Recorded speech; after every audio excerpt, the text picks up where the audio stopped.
মজার ব্যাপার হচ্ছে ওইখান থেকে আবার হাসিনা আমাদের সোশ্যাল মিডিয়াতে বিভিন্ন রকম টেক্সট পাঠাচ্ছে, আবার তারা 13 তারিখে নাকি আমরা লকডাউন রাখছে। আমি হাসিব না কান্নি বুঝে দিল সরায় চেয়ারম্যানের সাথে আরো জোর করে হারাই দিল, আমাদের মোস্তফা ভাই এরিয়া থেকে দাঁড়াইছিল তাকেও জোর করে হারাই দিল, মুজিবুর দাঁড়াইছিল মুজিবুরকে হারাই দিল, আনসারুল সাহেব দাঁড়াইছিল তাকেও জোর করে হারাই দিল। এটা ছিল তখন শক্তি সন্ত্রাস।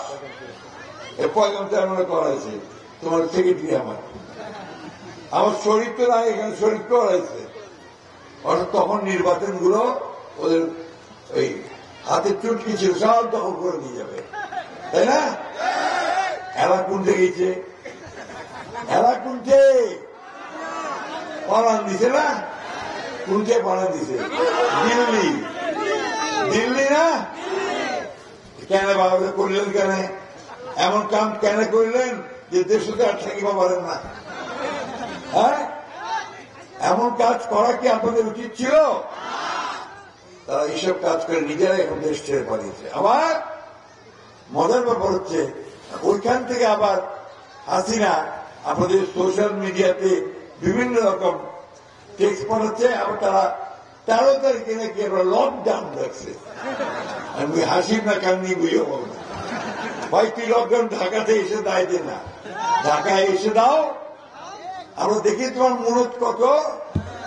এই দেশের মানুষ যে তোমাকে তারাই বার করে দিচ্ছে, এটা কি তুমি ভুলে গেছো?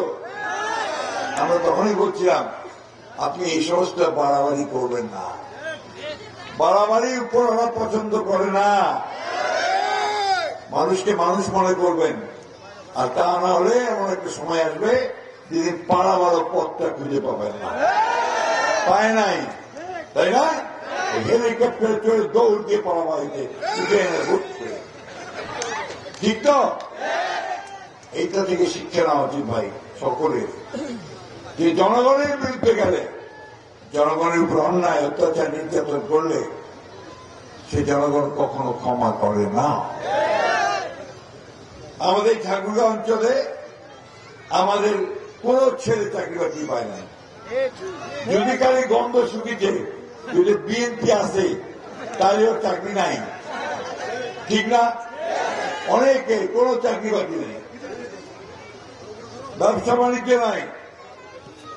এখন এই ছেলেপেলেরা কি করবে? আজকে সেই সুযোগ আসছে, নতুন